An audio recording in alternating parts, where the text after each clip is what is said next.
Welcome to another edition of the AfterBuzz. Ladies and gentlemen, we're a man down today. We have no producer Dave with us. He's busy, so it's a one-man show today, but the show must go on. So welcome to another edition of the AfterBuzz. I'm Brandon Coates. I'm your host. We got a few things we're going to talk about today, including Rockstar 101. New episode is up. Episode 2 is available now. You can find it on Spotify. You can find it on iTunes. You can find it on Google Podcasts. Wherever you get your podcasts from, Rockstar 101 is available. And in episode 2, Shim and I talk about some of our Rockstar run-ins that we've had with people who are even more famous than he is. Like he finishes his Tom Morello story. If you listen to episode 1, you know that we had a Tom Morello story that we kind of stopped, and then we picked that up at the beginning of episode 2. We ended up talking about my first big interview being Jonathan Davis of Korn. Like truly the first paying gig that I had, the first interview that I did was Jonathan Davis of Korn. Not my first interview though. The first interview I did was with a group, I don't think they're around anymore. It was a punk group called Tsunami Bomb. That was the first real interview that I did, but then I was able to interview Jonathan Davis of Korn. And then Shim also has a couple of other stories. He's got one story about him seeing Serj Tankian of System of a Down, and then also seeing Brandon Boyd, 2 separate occasions. Really, really good stories from Shim. And then we also go over the Loudwire.com list of the top 50 nu metal albums of all time. And what's interesting is what I say in the podcast is because at number 50 on that list was Crazy Town. And I'm like, if you're Crazy Town, like if your hit single is Butterfly, you shouldn't be on that list. But by definition, Crazy Town really was the epitome of nu metal. It's just, it is kind of a shame that they only got known for that one song that kind of became the chick ballad that summer when that thing came out. I still hold true to the fact that I don't think that album's number 50 on a list of top nu metal albums of all time. But by definition, Crazy Town, definitely a nu metal band. But I appreciate you guys checking it out. You can go to buzzadamshow.com if you want to find links of where to find the podcast. Again, Spotify, iTunes, Google Podcasts, wherever you find them, Rockstar 101 is up there. And don't forget the Buzz Adams Morning Show. We got our podcasts as well. Also available on all of those things. Not available on Spotify, though. I believe we're only available on iTunes and Google Podcasts. And then we also have a new podcast that's being done by Emily and Joanna called What the Buzz. And that's available on SoundCloud. And again, if you need any information on any of this stuff, you can find it all over at buzzadamshow.com. That's where we have all of our information up on all these podcasts and the stuff that we're doing here. So, but the big one that I got to promote the hell out of, Rockstar 101, because that's the one that I'm, putting a lot of effort into that thing.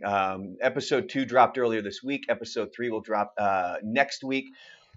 For now, we are still going to do it as a weekly podcast. That might change. We don't know. It's a little bit difficult now because Shim is in Australia. So in order to be able to record the podcast, it's kind of a pain trying to figure out the time difference. Because if it's 6 p.m. on Friday here, it's noon on Saturday in Australia. So trying to figure out the time thing is kind of a pain. But for right now, it is 1 episode per week. If we do see that there's a demand for more, then we will pick it up and we will do whatever we can to get you guys as many episodes as possible of Rockstar 101. And as I'm saying this, right here we have, for the AfterBuzz and for the KLAQ YouTube channel, make sure down below you're clicking subscribe, you're clicking like on this video, click like right now, and make sure you hit the bell too, so you get the notifications of, all the stuff that we put up on YouTube, like the Nico Scare video that I did earlier. That was something that had been in the works for a while. And I'm going to get a little bit sidetracked here on some of these topics because that video had taken, it was months in the works. Because I just noticed it started out, I wasn't even trying to scare Nico. Like that wasn't my intent. But I noticed that he was very jumpy. And so I just did it kind of as my own pleasure of, haha, I scared the guy. But then I started to film it. And I mean, there's a ton of times I scared him when I didn't even film it. There's also a ton of times where I went to scare him. I didn't get the scare, and I wish I would have kept those. I deleted those from my phone. I wish I would have kept those because those would have been good outtakes. Um, we're getting a question. Why does Nico yell so differently every time?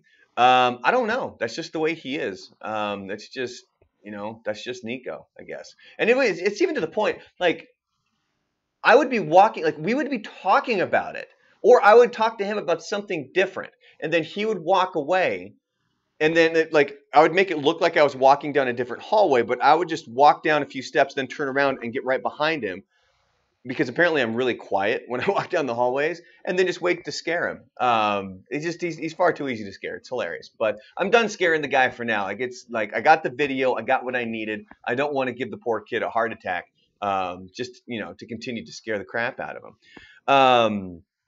So anyway, if you want to check that out, that is right here on the KLAQ YouTube channel. It's the Brandon scaring Nico video that we have as well. But so Nico looks like he was going to cry in a few of them. He might have been close. I think that there was a few times where he had showed up and he was lack of sleep, maybe still a little bit hungover, which means your emotions might be a little bit more on the surface. So when you get scared, maybe you truly are terrified, and maybe a tear is going to drop out or something. But anyway, so it was that was a pretty fun video to do. So you can go check that out right here on the KLAQ YouTube channel.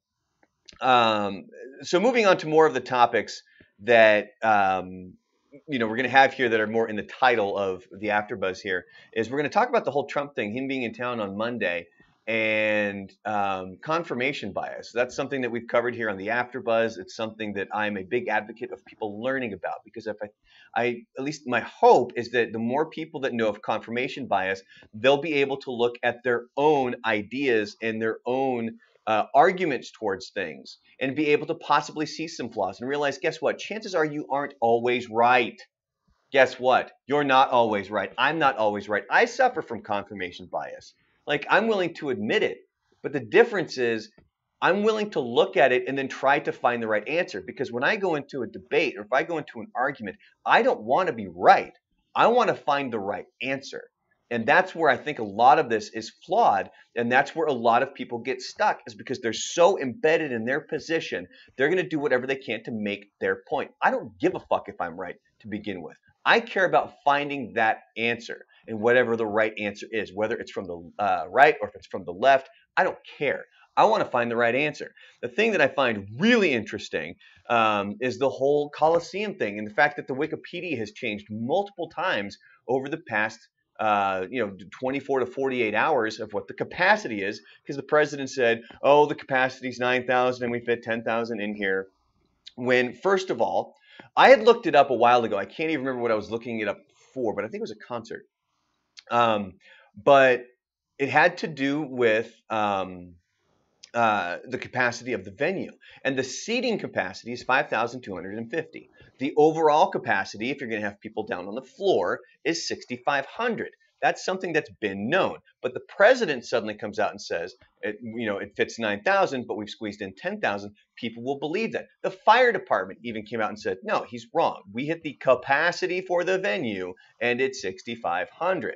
Now, if you have any questions whatsoever as to the validity of this, go look up the Don Haskins Center. Obviously, this is very El Paso-centric because if you're not from El Paso or you've never been to the Don Haskins Center, you don't have a frame of reference. But the Don Haskins Center is larger than the Coliseum. It's significantly larger than the Coliseum. It's actually twice the size of the Coliseum. And the way that you can look at that is when you go look at the capacity of the Don Haskins Center for concerts, for the Haskins Center, it doesn't even reach 13,000 people. It's about 12,000 and some change, I think is what it is. That's for a concert. That's not for a basketball game. That's for a concert. So you're including the floor. But then again, I believe that also means that they're roping off some of the seats that would be behind the stage. So to say that the Coliseum fits almost the same amount at 11,000, which is what one line on the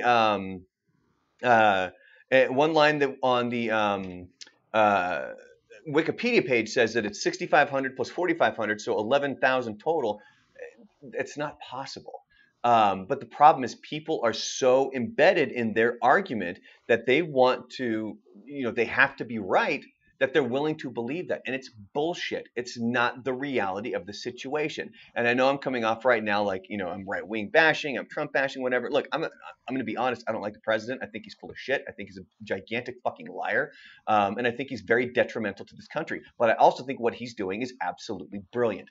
To be able to basically call out the news as fake news and then create your own rhetoric, it's been a brilliant move.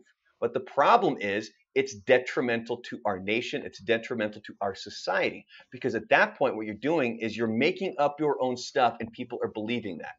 And the interesting thing is that people who are like, oh, well, they have their own agenda. The news has their own agenda. I'm getting the real stuff from him. You think he doesn't have his own agenda? You don't think he's full of shit? He gets caught lying. Like, it's been proven. Like, he says one thing and then he says something else. And then that's where confirmation bias comes in.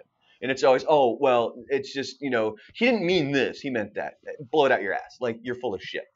That's all I want to cover on this topic is in regards to confirmation bias. But it's a load of crap is what it is. Oh, people complaining here in the YouTube chat that the show isn't on YouTube anymore. The only thing I can say to that is sorry. It's not going to be on YouTube in anytime soon, just because we have too much stuff on YouTube and we have too much stake in our YouTube channel to risk getting banned and have all of our videos deleted off of YouTube just to put it back up, which is interesting too, because the Facebook views are beginning to climb again. The amount of people watching at any one time, it steadily climbs pretty consistently. But no, I get it. It's a preference to people, like especially people here saying that that Facebook drains more of the the battery. Like, that does suck. Like, if you're using an app that drains more like that, so I completely understand what you're saying. But it's just unfortunate that we can't do it. If there was a way for us to do it, trust me, we would do it absolutely 100%. But there's just no way to do it right now. No, and then you guys are saying like you're not complaining. I know, I understand you guys are complaining. It's okay to feel nostalgic. It's okay to wish, because man, I'm telling you, like, what would be awesome is if there's one day I can come on here and I can say and just surprise everybody with, guess what? The show's back on YouTube. Like, I would love, love, love, love to be able to do that so that you guys get what you want, because it's one thing. Like, we don't do it to spite people, and we know that it's what you guys want. Like, we want to be able to provide the services out there that everybody wants to have. It's just an unfortunate set of circumstances. And I know for the most part, you guys aren't complaining about it. You guys are feeling nostalgic, or you guys, like talking about that topic. There are some assholes out there that are just, why the fuck aren't you on YouTube? Well, because I don't want to get banned. But I know for the vast majority, that's not how it is. Man, and I would love to be able to come on here in the AfterBuzz, just make the big announcement that the show's back on YouTube. But I don't see it happening anytime soon until something drastically changes on the copyright laws or something like that. Carlos says, put it on the KLAQ app. Dude, we've thought about that. We've brought it up, and we keep getting shot down. But it's definitely something that we've thought about. And you guys are more than free to bring up ideas in the chat as to, ways of us being able to do it. But just realize, chances are we've thought about it, because we have a full team of people trying to figure out what's the best way to get our product out there to the audience. Like, we would frequently get people to tell us, why don't you go to Twitch? We'd already thought about it. We already got shot down multiple times by corporate. It's just the way that it goes, unfortunately, sometimes. But anyway, so moving on from the Trump stuff, we're done with the confirmation bias. Like, I don't want the AfterBuzz to only be about confirmation bias, but I do feel the need to get that message out there to people to let them know, like, realize that this is a thing. Realize that you suffer from it. I suffer from it. Everybody suffers from it. But once you acknowledge it, you can hopefully get past it. And then rather than being so just, this is my point and I'm right, and just digging your heels into the ground, realize, you know what? Maybe I'm wrong. And being right isn't the right answer.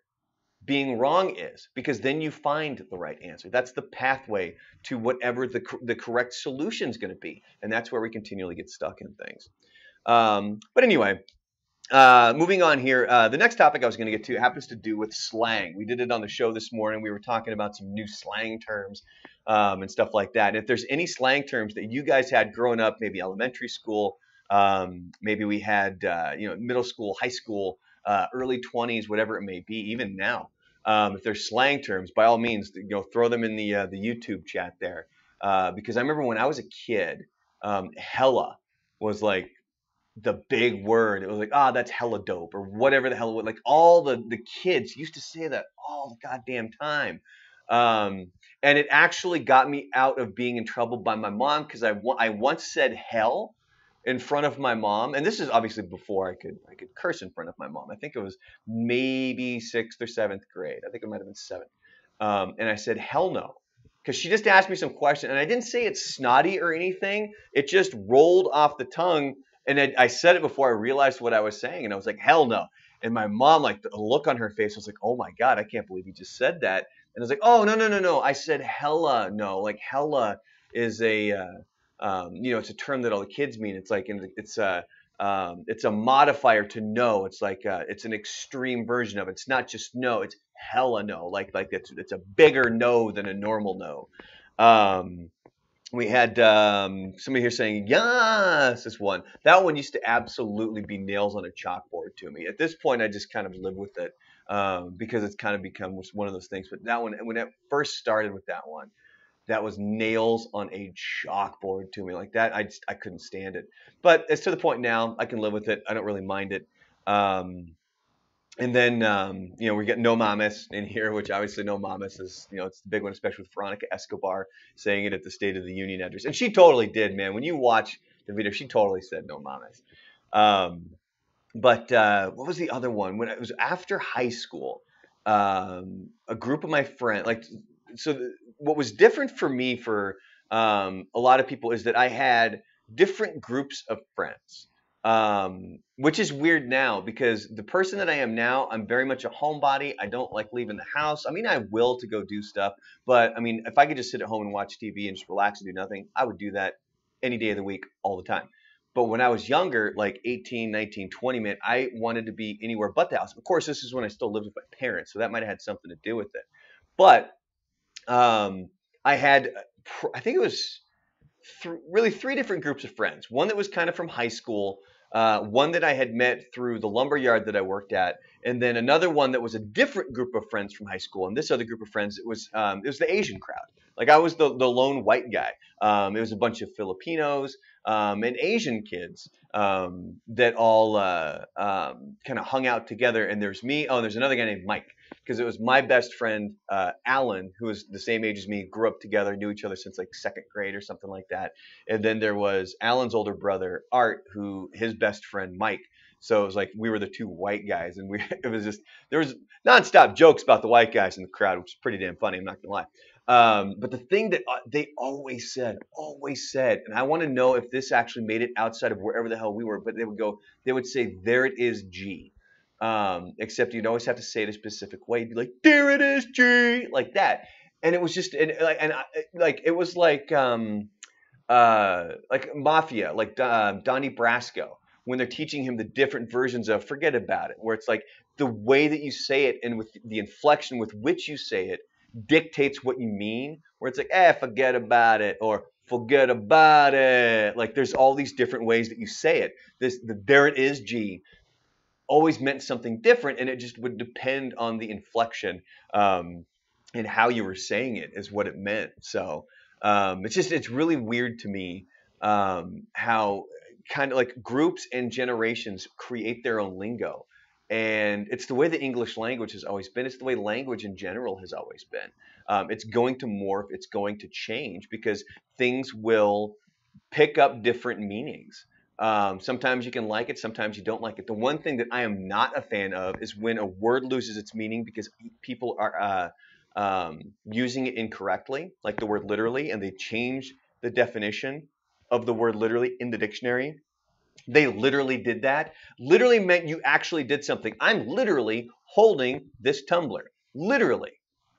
I'm literally dying right now of laughter. No, you're not. Like that's something that bothers me is when it changes because people use the word incorrectly.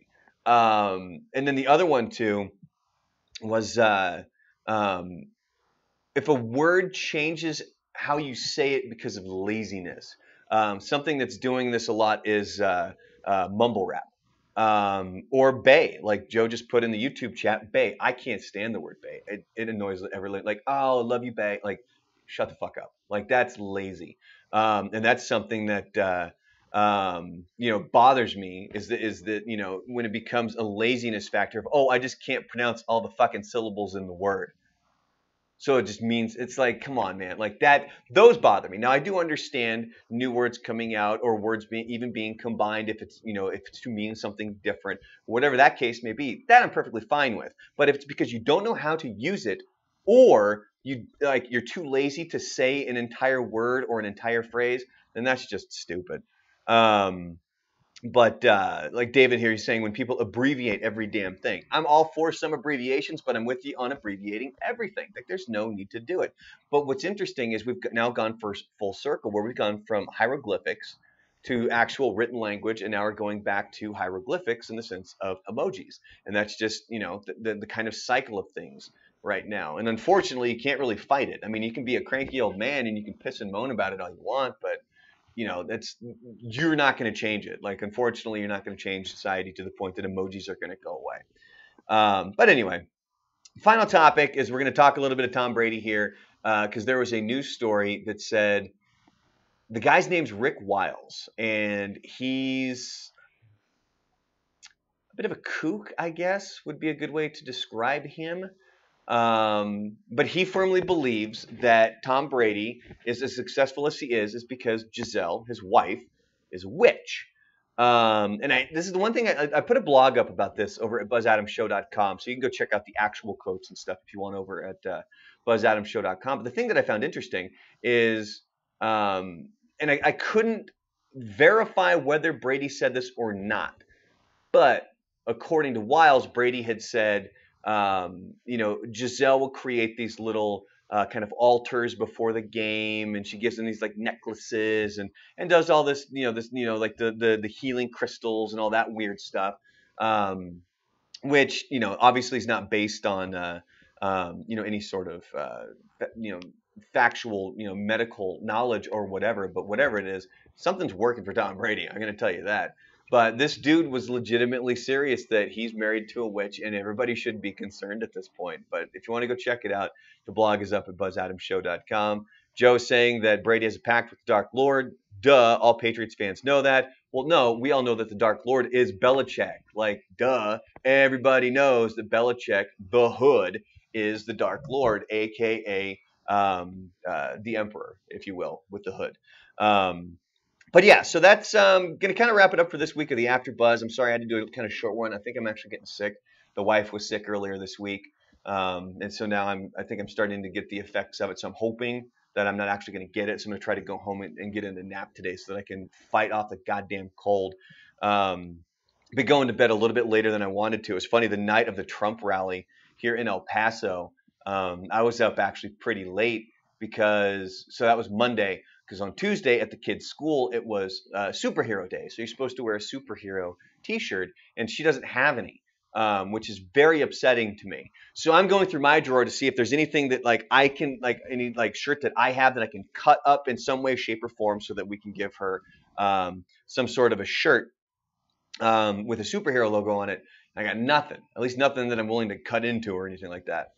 So at that point, I'm like, you know what? Fuck it. We need to make her a superhero costume. So she has a cape that's, from a Frozen costume that she has. So we're like, boom, cape. Doesn't matter what Edna Mode says. And if you've seen The Incredibles, Edna Mode says, no capes. But I'm all about the cape because that's an easy thing to do. So I found a shirt that actually said the word hero on it. And so we're building this costume. I'm like, she needs a mask. We need to make you a mask. So I go get a paper plate. It's like, I'll cut something out. And the problem is the kid wears glasses. So I got to make something she's going to be able to wear with her glasses because she can't fucking see without those things. So I do this thing. I go through 3 different plates. They all suck. All of these things, they look awful. I'm that idiot dad that's just making these terrible things for the kid. And I'm not going to allow her to wear them. And she even told me, she's like, oh, that one looks good. Couldn't tell if she just wanted the mask or if she wanted me to feel good. Either way, I'm proud of you, kid, but no, I'm not going to have you going to school looking like that weirdo because your dad made some shitty mask for superhero day. Don't worry about that. But ultimately I ended up taking an old t-shirt and I cut it. So it's, about yay tall, and then just wrapped it, and cut some eye holes out of it, and I did that. I don't even know if she wore it or not, because obviously she's off to school while I'm at work. And then yesterday they had a short day for like parent teacher conferences. So the grandparents had to pick her up from school and they had her. So I don't know if she actually got to wear the mask or not. I'll have to ask her tonight. Oh, and another quick thing.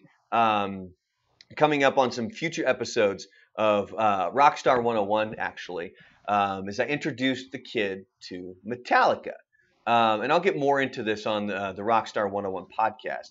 And we're going to kind of get into, like, does that make me a bad father for introducing her to Metallica? Because obviously some of the language is a little suspect. But then when I start to think about it, I'm like, man, like when we're listening to some of the songs that she's been introduced to from other people, Metallica is actually pretty damn good. Like they're actual, there's actual talent there. Yeah, some of the language might be a little bit iffy, but there's actual talent there. And from what I can tell, she's digging Metallica. So I'm pretty proud of that right now. But anyway, that's coming up in a future Rockstar 101 podcast. Episode 2 is available now.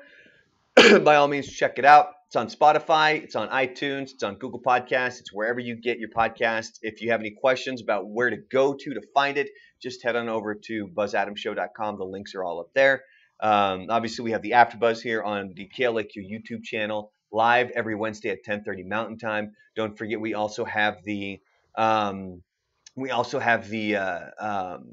Adams Morning Show podcast, which is available on iTunes and Google Podcasts as well.